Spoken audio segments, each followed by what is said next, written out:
आप्यायन्तु ममाङ्गानि वाक्प्राणश्चक्षुश्रोत्रमथो बलमिन्द्रियाणि सर्वाणि सर्वं ब्रह्म उपनिषदं माहं ब्रह्म निराकुर्याम् मा ब्रह्म निराकरोत् अनिराकरणमस्त्वनिराकरणं मे अस्तु तदात्मनि निरतेय उपनिषत्सु धर्माः ते मयि सन्तु ओम शांति शांति शांति. After giving 15 factors to do upasana on, Sanat-kumāra began narrating 7 factors which truly make bhūma-vidyā possible. What are those 7 factors? Beginning with Satyam, only when one has a certain intuitive grasp of Satyam, the Paramartha Satyam, one's speech has unimaginable power. One becomes ativadi. One speaks with strength. And that Satya is possible if there is good Shastrartha Jnana, Vijnanam. Then following Satya and Vijnana, Sanat-kumāra said, you will never have proper Shastrartha Jnana unless you do Manana, Mati. And Mati you will do only if you have Shraddha, deep faith, which will exhilarate your understanding of the scriptures.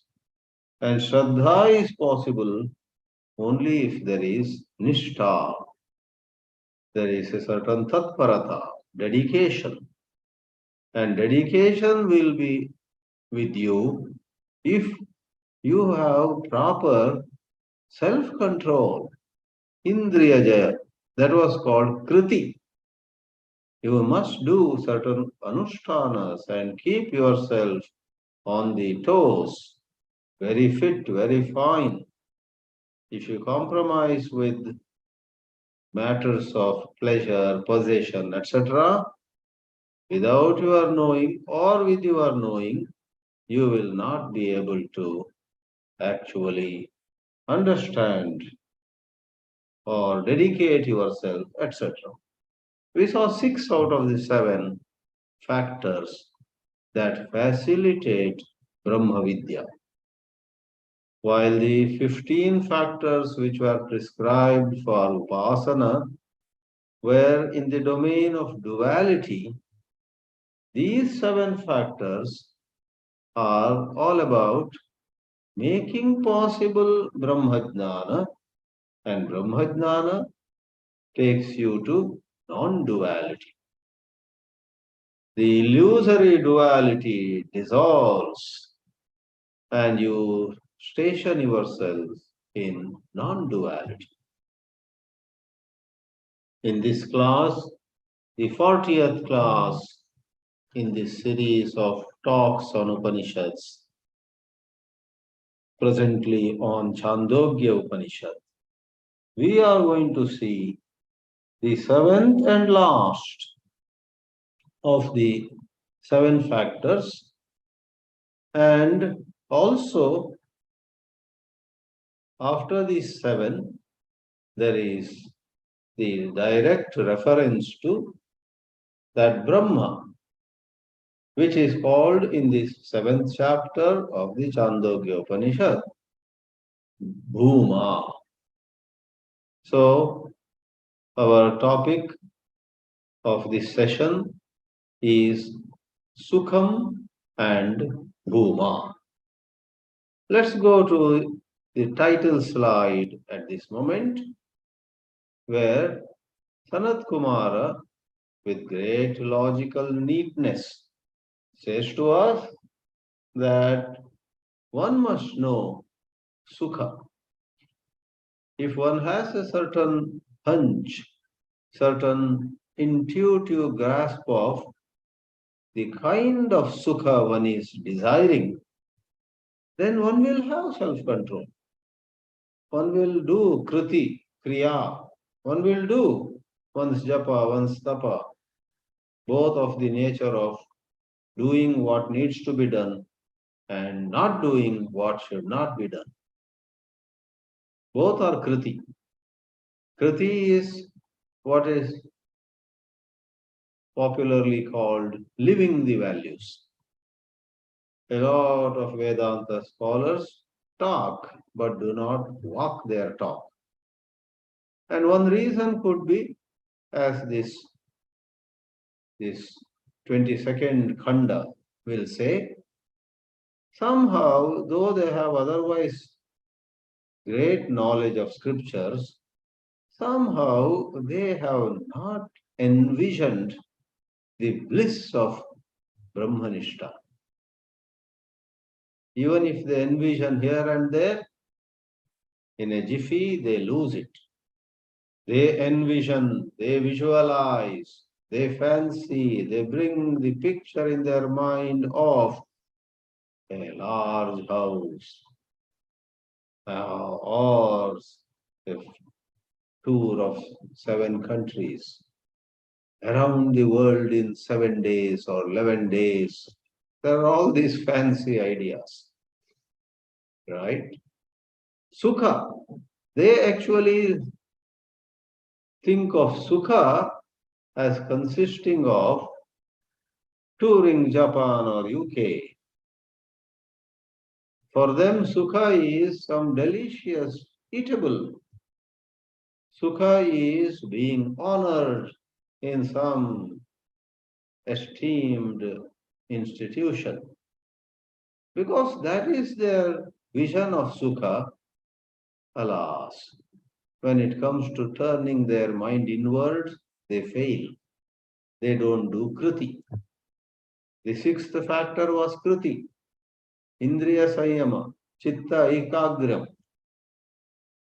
There was a very scholarly person who once said, even when she sits for meditation,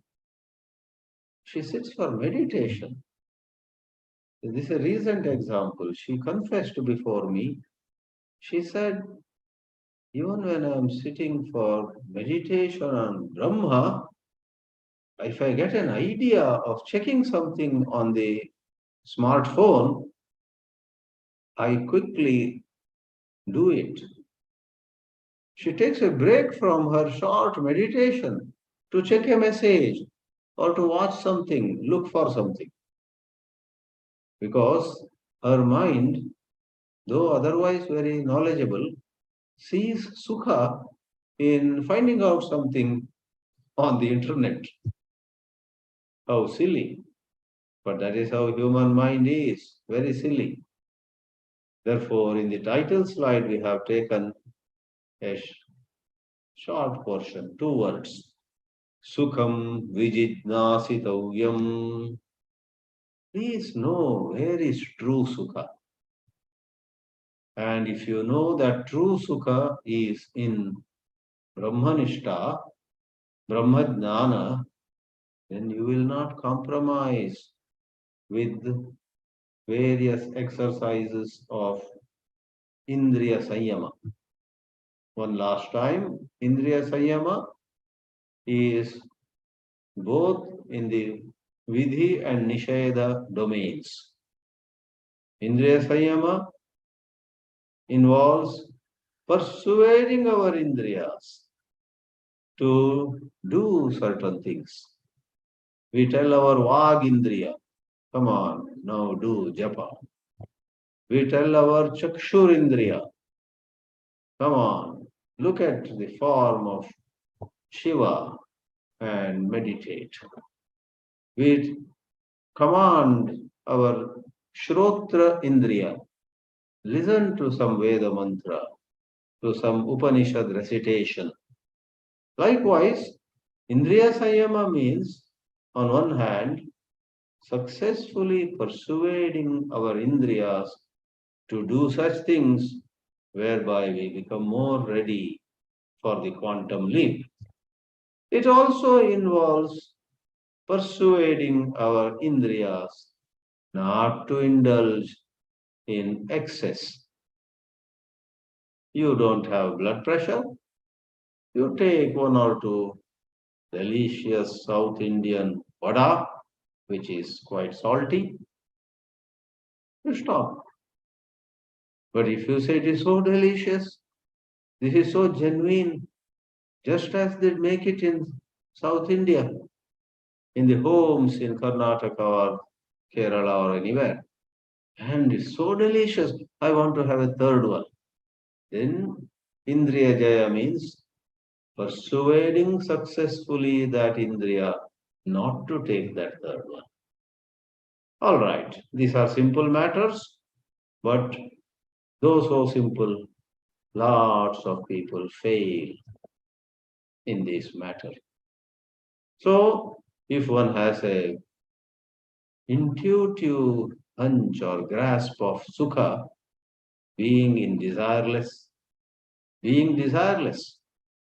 then one will not let the indriyas behave in a disorderly manner. Sukham vijidnasitavyam. Sukha is a napunsakalinga shabda, therefore vijidnasitavyam. And then the next section will talk about only bhūma gives sukha, and this bhūma grammatically is masculine, therefore vijidnasitavyaha. Brahma is neuter, napunsaka. If the word here were Brahma vijidnasitavyam. If the word here were samvit, that also is awareness, pure consciousness. And vijidnasitavya, pradna vijidnasitavya. But bhuma vijidnasitavya, the infinite. Therefore, we have said in this title slide, referring to two sections, 22 and 23 of the 7th chapter of the Chāndogya Upanishad, we have said, seek to have a grasp of what really is sukha. All other sukha is deceptive. And please seek to understand what really is bhuma. Thus we go to the second slide of this presentation, in which there is certain guidance connecting with the previous khanda. Sanat-kumāra says, when does one go to kriti, karma, kriya, which is doing, so in the specific context of indriya sanyama. One announces, one will not have such and such pleasure, but there is no kriti. When the opportunity arises, when the temptations stares you in your face, you just gobble a jalebi, a rasagulla, or whatever. Then you are na karoti, tvam na karoshi. But yada sukham labate, if there is a certain alertness and one keeps in mind the supreme unalloyed happiness that is possible through Brahmanishta, then one lets go of these petty pleasures. Yada sukham labate atha karoti, na asukham labdha karoti. If one were to visualize, oh, I eat this jalebi, I swallow that sweet, I will have asukha, that means dukkha, then one will not. Though generally a part of our mind says, you eat this, you will have health problem. But that's a part of the mind. And we have wonderful ways to quieten that part. Don't talk now. After I take 4 vadas, you will get freedom of speech. Right now, we have declared an emergency. Therefore, you keep quiet. Let me finish 4 vadas. Right? So, Asukham labdva, if one truly visualizes sorrow, na karoti. One doesn't, you know, Asukham labdva na karoti. One doesn't get into all those austerities. Or the right translation would be Asukham labdva na karoti. Sukham labdva eva karoti. If one were to visualize dukkha, then one would not do it. One would stay in Indriya Sanyam. So, these double negatives can be translated in several ways. Let's stay with the simple translation. Visualizing Brahma Sukha, one is disciplined, and if one visualizes the sorrow of samsara, then also one observes discipline. But by saying na asukham labdva, double negative, one fails in self-discipline when one is not visualizing sukha. Yeah, that will be better. Visualizing sukha, one is disciplined. Failing to visualize the Brahma Sukha, one fails in one's discipline. And to emphasize it further, Sukhameva labdva karoti. Therefore, through satsangs, drawing inspiration from saints, sages, one is able to visualize Sukha.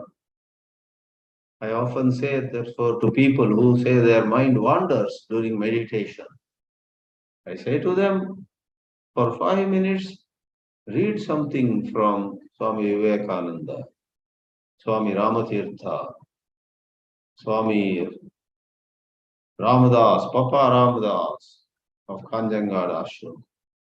As you read about them,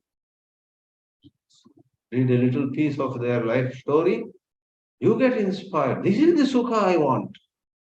Then you are about to indulge in some foolish pleasure, inspired by the example of the saint, which is Sukham Labdva. You karoti means tapak karoti, indriya sanyamam karoti, Sukham tu eva vijidnasitavyamiti. Says Sanat-kumāra. Therefore, you must know very clearly the nature of Brahma Sukha. You are overly, excessively filled with ideas of how beautiful house, a nice car, lot of money in the bank, and so on. How they are all going to make me happy. You have visualized enough. But through satsanga, through regular study, and above all, seeking and getting divine grace, you will be able to visualize the unalloyed, pure happiness of being desireless. They asked Ramana Maharshi, is being desireless the main stepping stone to Atmajnana or moksha? Maharshi said, if you are desireless, that itself is moksha. The means and the end merge over there. Otherwise, technically, being desireless can be part of what we call the means, and Brahma Sakshatkara is the end. Now, Nārada responds enthusiastically, Sukham Bhagavo Vijitnase iti. Let me then know, I would like to know what is Sukha. Because proper understanding of Sukha will ensure that I don't get into pramada. Pramada means erring, committing errors. In Hindi, they have 2 words, kathani and karani. Katani means talking. Karani means doing. So the 21st section talked about Kriya or Kriti, that was the word used, which is Karani. Do what you talk. Walk the talk. Otherwise, you talk well. You, during a discussion or a lecture or writing an article or whatever, in a certain context, you visualize so well. The moment the session is over, you wonder, what is in dinner this night? Where will I go tomorrow for some merrymaking? That is unfortunate. So Narada says, Sukham Bhagavo Vijitnase. I indeed wish to know what is joy. Let's take a quick look at what Adi Shankaracharya has to say, especially if there is something very relevant, very touching. Relevant, of course, he never speaks anything irrelevant. What I mean is something that appeals to us. So here we have in section 22, yes, Yada vai sukham labate. Yes, there is indeed a powerful statement. Sukham, don't think the word sukha here stands for anything less than paramartha jnana. Sukham niratishayam, unsurpassed. Vakshamanam, which is not talked about already, which will be talked about. If it is uchyamana, it is present passive, being said. Ukta, what was said. But vakshyamana, in the very next section, it will be talked about. So you have therefore I've been using the word a hunch or an intuitive grasp. That's where I want to reach.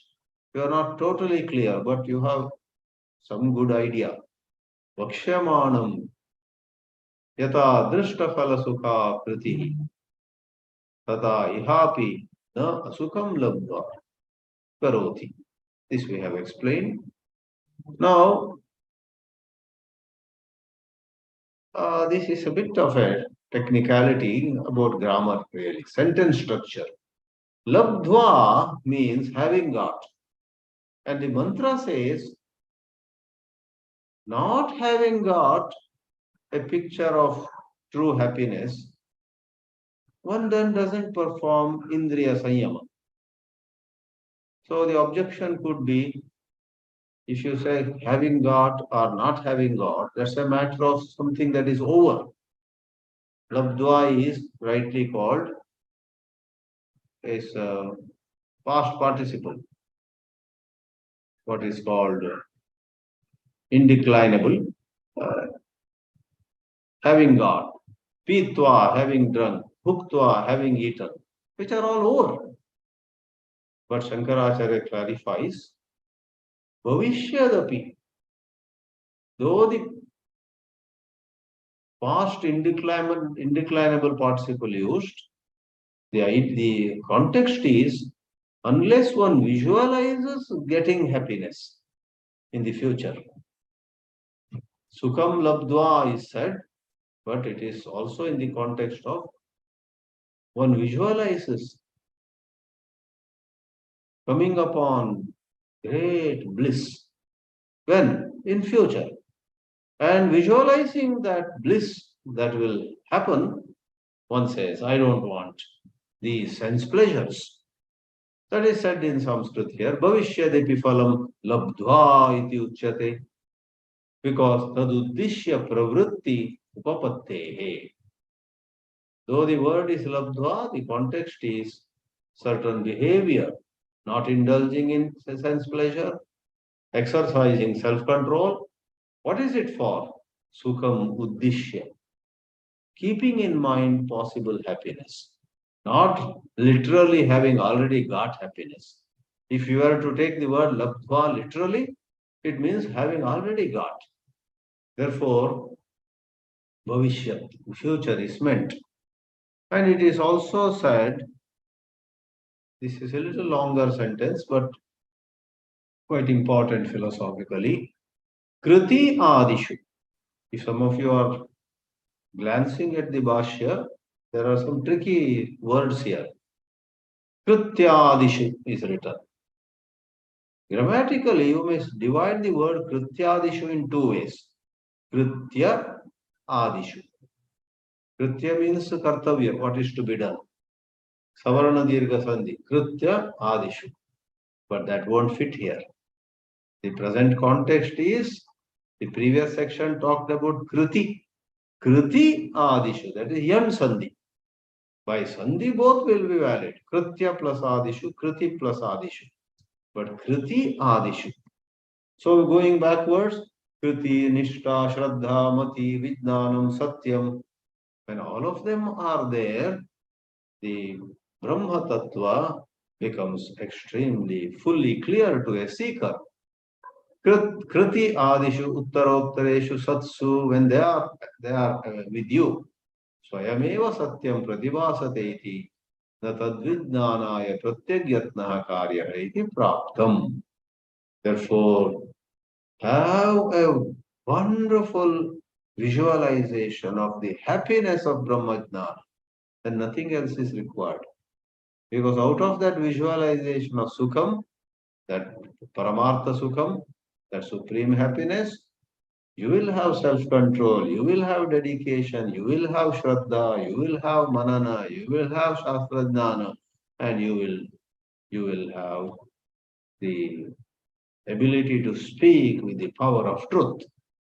Thus, Nārada becomes Abhimukhi Bhuta. That means he is so responsive. Not Vimukha, but Abhimukhi Bhutva Nārada Prachati. Now we go to the second slide, or in the khanda wise, the second khanda we are looking at, but among the three we have created, the last slide. Let's go to the last slide now. And there we find the only mantra in the 23rd section. That's not one of the 7 factors. The 7 factors are over with Sukham. But then throwing light on what that Brahma Sukha is, Sanat-kumāra says, this line, the first line here, is one of the much quoted sentences from Vedanta. Yo vai bhūma tat sukham. Whatever is bhūma, we'll see in the Shankara Bhashya, bhūma means that bigness, that hugeness, that brihatva, which cannot be surpassed.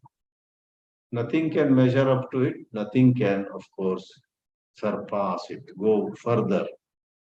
That's the meaning of Brahma also. Brihatvat Brahma, they say. Bhuma has the same meaning. Yovai Bhuma. Therefore, we chose to translate it as the infinity. Infinity or the infinite is Sukham. Tat Sukham. Na Alpe Sukhamasti. Alpa is small. In this world, a rich man looks at somebody with very less income as a small man.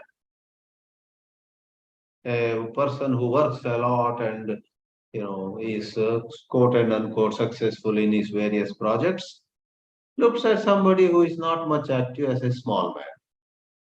In this world, somebody who has written many books, given a lot of lectures in maybe many countries, very scholarly person, looks at somebody who is a teacher at a high school and all his life he has published 2 books, a small man.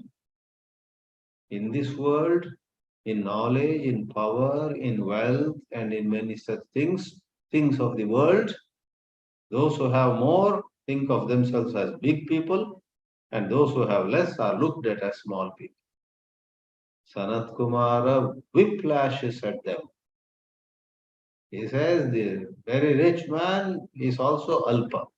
The very knowledgeable man is also alpa. The very powerful lady is also Alpa. Alpa means finite. The world is so treacherous.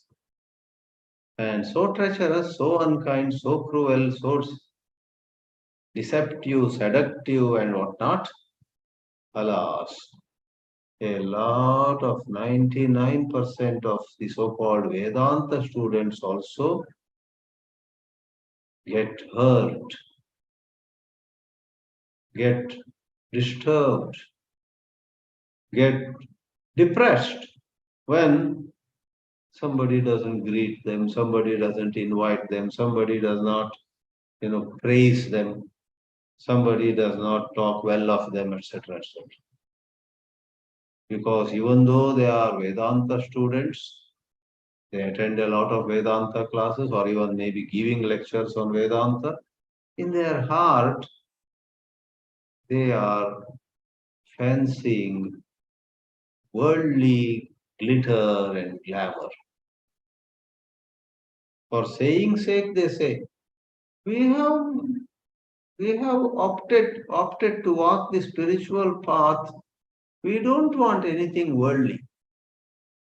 Then why are you so hurt when somebody in a satsang, maybe in a spiritual get together, avoided talking to you? Even when you tried to talk to her, she actually did not respond, made a face, or turned away, and you had a sleepless night following that get together in the evening. It shows that you really have not burned the bridges. You really have not left behind those longings for things that are worldly. And you are therefore holding on to Alpa. And Sanat-kumāra says, Na alpe sukhamasti. Some might have spent years and years in Himalayas, might have borne or might have tolerated sharp winters, might have on occasions gone hungry, thirsty. On occasions they almost died. When they remember all that, they think that they have done a lot of tapas. Well, we appreciate all the hardship that you have gone through, but oh dear, in the heart of hearts, not blaming wealth or anything else, you are thought that wealth, I wish I had wealth, etc. That would make you a non-tapasvi. If you are a tapasvi, through vichara, not just by deciding, through vichara, inquiry, questioning yourself, again and again asking yourself, is this what I want really? And then deciding to go ahead or step back. Then your vision will rise to seek bhūma and bhūma only. Sanat-kumāra is emphatic. Bhūma eva sukham. Alpe sukham na asti. Bhūma eva sukham.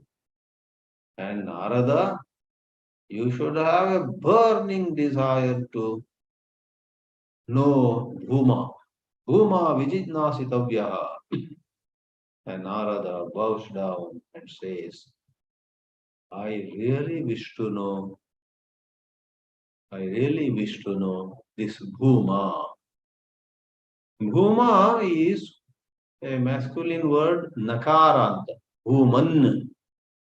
And because it is pullinga, it is bhūma, bhūmanav, bhūmanaha, bhūmanam, bhūmanav, bhūmnaha, bhūmna, bhūmabhyam, bhūmibihi, bhūmabihi, etc. Like Atma Shabda. Though Atma has one peculiarity, let's not go more into grammar, that Tma Atma, Sanyukta Akshara is there, the Vibhakti slightly changes.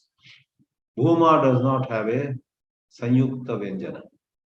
Therefore, Bhumni, Atma doesn't become Atmani. Atma becomes Atmani. So Bhumni, not Bhumani, and Atmani, not Atmani. That is all. Certain. Mahimni, that word will come. But if you use the word karma, where there is a Sanyuktakshara, karmani, is there in between. So I am explaining why the word bhumanam is here. Bhumanam vijidnase. I wish to know bhuma. And the word is object of the act of wishing to know. It goes to the Dvitiya Vibhakti. Quickly we will see what Adi Shankara has something to say, and it is here that he has made a very, very wonderful statement. If you were to collect quotes of Adi Shankara from his Bhashyas, one line here, simple but expressed so well, deserves to be added in that collection. Yo vai bhuma. Bhuma, first of all, is mahat, very big. Niratishayam bahu. It is so huge, so vast, so all-encompassing that there cannot be atishaya. Atishaya means something higher than that. Atishayate means to surpass. Kinchidapi na atishayate. Iti niratishayam. Niratishayam bahu mahat iti paryaya. They are the words with the same meaning. Tataha arvak, one notch below, two notches below, three notches below bhuma, everything is alpam because they can be surpassed. There can be something higher than that. Sa atishayatvat bhumnaha arvak sarvam alpam atah tasmin alpe sukham nasti. Now come the two sentences. Those two sentences can be considered very fit to be included in a quotes from Adi Shankara. Alpasya adhika trishna hetutvat. Whatever is alpa, though you may enjoy for a little while, afterwards adhika trishna, again you want to have more, again you want to take more, collect more. That means it's a never-ending affair. Then trishna cha dukkha bhijam. And when there is this trishna, I guess Buddha called it tanha. Tanna. So that is Prakrita or Pali or something derived from Sanskrit. So longing, wanting more praise, wanting more recognition, wanting more physical or mental, gross or subtle forms of gratification. So, alpasya adhika trishna hetutvat trishna cha dukkha bijam. Then he explains, nahi dukkha bijam sukham drishtam jvaradi loke. When we have fever, we are feeling very uneasy, uncomfortable, then we may feel like eating something, we may feel like, but we know that in this condition, I should not do all those pranks. The doctor has said, take what I have prescribed and just keep quiet. But when we are very uncomfortable, physically disturbed, mentally disturbed, then we tend to do foolish things and we get into more sorrow. Jvara adi dukkha bijam is seen to be like that. Na sukham drishtam. They are not seen to be leading to happiness. If we do foolish things, when the doctor is away, he told us not to drink something sweet, we just take some. Because a lot of our foolish things happen when we are inwardly disturbed. And it's a vicious circle. Because we are disturbed, we do something foolish. And because we do that foolish, we get more disturbed. Somewhere we have to break the vicious circle. And in summary and in substance, to break various vicious circles in which we are caught, we must learn to stay still. We must learn not to speak, not to think, not to just move about. Sit down, sit down for 5 minutes. Let go of all thoughts. Then you will break habits. Tasmād yuktam nalpe sukam astiti ato bhūmaiva sukam trishnádi dukkha bijatva sambhavat bijatva asambhavat. In bhūma there is asambhava, no possibility of it leading to some dependence, some sorrow, etc. If you are Brahmanishta, one may say, then won't you get attached to that Brahman and you may become dependent on Brahman. Without Brahman, you may become miserable. So foolish talk. Brahmanishta is not a matter, not a scenario where you, other than Brahma, are clinging to Brahma. If Brahma were other than you, if you were other than Brahma, and you are clinging to Brahma, drawing something from it, taking something from it, that could become an addiction, it could become a dependence, it could become a slavery. But those who have not studied Vedanta properly can ask such questions. You know, this meditation, it seems to have become another addiction for you. True meditation is not an addiction. True meditation is of the nature of letting go of all addictions and being your own true nature. Therefore, in true meditation, those externalities go away. Sitting here, sitting there, or sitting during particular hours, etc. These are all for beginners. True meditation can happen anywhere. Therefore, in higher consideration of meditation, we always say, you don't do true meditation.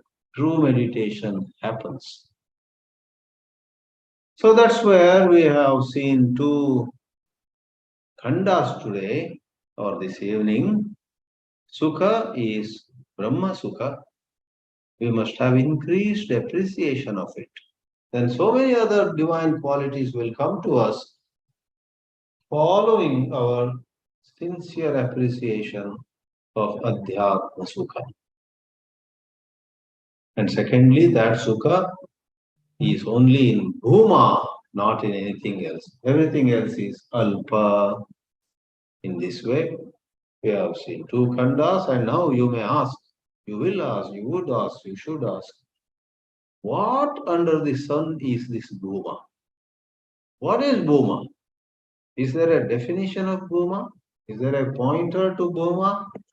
Yes, that is where the 24th khanda presents a terrific, we can't call it definition because highest truth cannot be defined.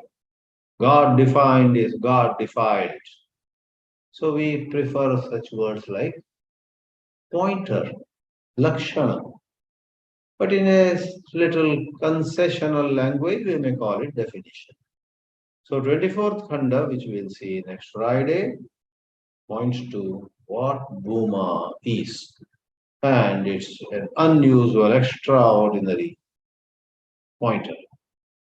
Om Namah Paramarashibhyo, Namah Paramarashibhya.